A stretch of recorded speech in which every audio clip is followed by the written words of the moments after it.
NDA का हिस्सा रही टीडीपी 2018 में अलग हो गई थी। बीजेपी ने घोषणा भी कर दी थी कि टीडीपी की एनडीए में वापसी अब नामुमकिन है। लेकिन राजनीति में न तो कोई स्थायी दोस्त होता है, न ही स्थायी दुश्मन।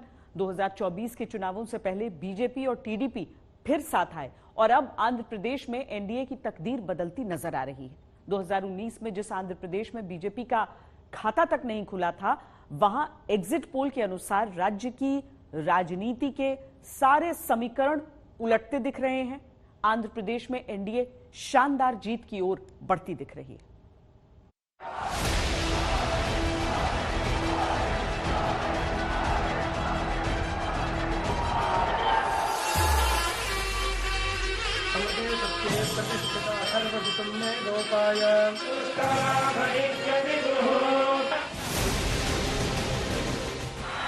नमस्कार। मामला पलट चुका है पूरी तरह से। तो मुझे लगता है जो बाजी चंद्रबाबू नायडू पर लगाई गई है वो सफल होती हुई दिखाई दे रही है। जो आंकड़े बता रहे हैं, अगर वही सच है तो आंध्र प्रदेश की सियासत यहां से उस ऐतिहासिक मोड़ पर खड़ी है जहां से दक्षिण भारत में विपक्ष की रणनीति, मुद्दों की राजनीति और गठबंधनों की कूटनीति सब छोटे पड़ते दिख रहे हैं।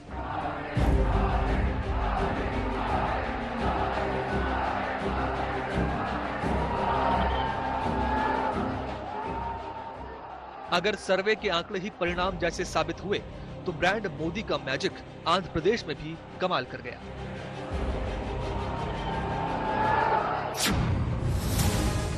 इंडिया टुडे एक्सिस माई इंडिया के एग्जिट पोल के अनुसार आंध्र प्रदेश में एनडीए को 21 से 23 सीटें मिलती दिख रही हैं।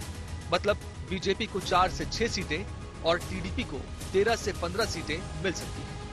जबकि इंडिया ब्लॉक का खाता भी नहीं खुल पा रहा, जबकि वाईएसआरसीपी को 2 से 4 सीटें मिलती हुई दिख रही है। चंद्रबाबू नायडू पर बाजी लगाना सही फैसला साबित हो रहा है। इसको थोड़ा उलट दे। हाँ, चंद्रबाबू नायडू पिछली बार गए थे अपनी ओर से छोड़ के जी, उसका नुकसान बीजेपी को हुआ और वो तो खत्म हो गए थे। ये क्यों ना कहे कि चंद्रबाबू नायडू का फायदा हो गया। हाँ। बीजेपी अकेले लड़ती तो अगर वो 22% वोट शेयर तमिलनाडु में ला सकती है तो यहाँ भी वो बहुत अच्छा कर लेती है। 1999 में 7 सीटें जीतकर बीजेपी ने एक बार सबको आश्चर्यचकित जरूर किया था, लेकिन तब आंध्र प्रदेश और तेलंगाना एक हुआ करते थे।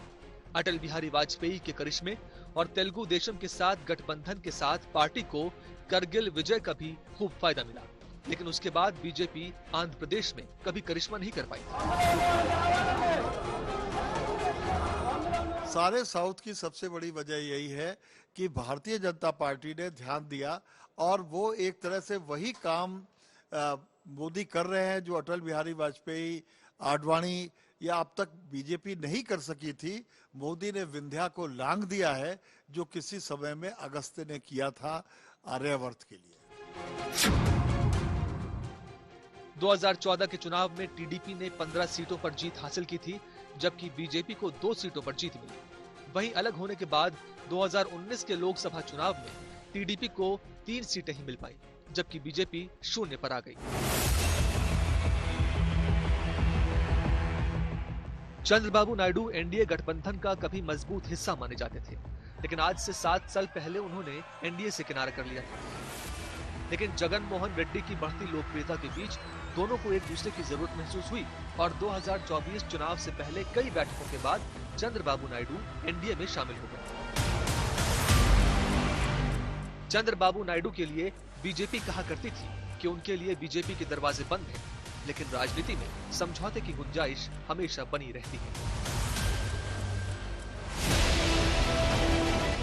आंध्र प्रदेश में मजबूत एनडीए की इस कहानी का एक और हिस्सा है अभिनेता से राजनेता बने पवन कल्याण। पवन कल्याण भी इस बार टीडीपी और बीजेपी के साथ गठबंधन में चुनाव लड़ रहे हैं।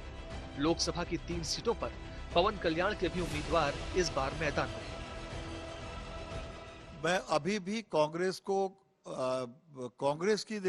की कमजोरी आज की नहीं है। कांग्रेस ने इतने साल हुकूमत की तो धीमे धीमे क्या हुआ कि उसकी पार्टी के निचले कैडर में किन्हीं वजहों से निराशा फैली।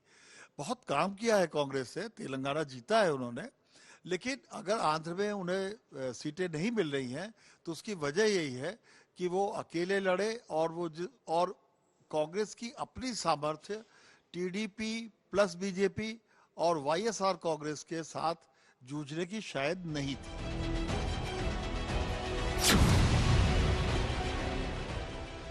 एग्जिट पोल में वोट शेयर की बात करें तो आंध्र में एनडीए को 53% और इंडिया ब्लॉक को 4% वोट शेयर मिलता दिख रहा है। आंध्र में वाईएसआरसीपी को 41% वोट शेयर मिलता दिख रहा है, लेकिन वोट शेयर को सीटों में तब्दील करने में जगन मोहन रेड्डी कामयाब नहीं हो पा रहे हैं। ऐसा एग्जिट पोल में नजर आ रहा है, जबकि 53% वोट शेयर पहली बार एनडीए को मिलता हुआ दिख रहा है। आंध्र प्रदेश में जहां अस्तित्व वर्सेस विस्तार की लड़ाई थी, वहां से बीजेपी के लिए अच्छी तस्वीर बनती दिख रही है। दक्षिण के इस राज्य से बीजेपी ने जीत का सबसे बड़ा दांव चला था। बीजेपी के अनुमान के आंकड़े सर्वे के पटल पर दिख रहे हैं। जिन राज्यों में कांग्रेस और क्षेत्रीय पार्टियों ने बीजेपी को राज्य की सियासत से बेदखल कर दिया था, वहां लोकसभा चुनाव की हवा बीजेपी के मन मुताबिक चलती हुई महसूस हो रही है।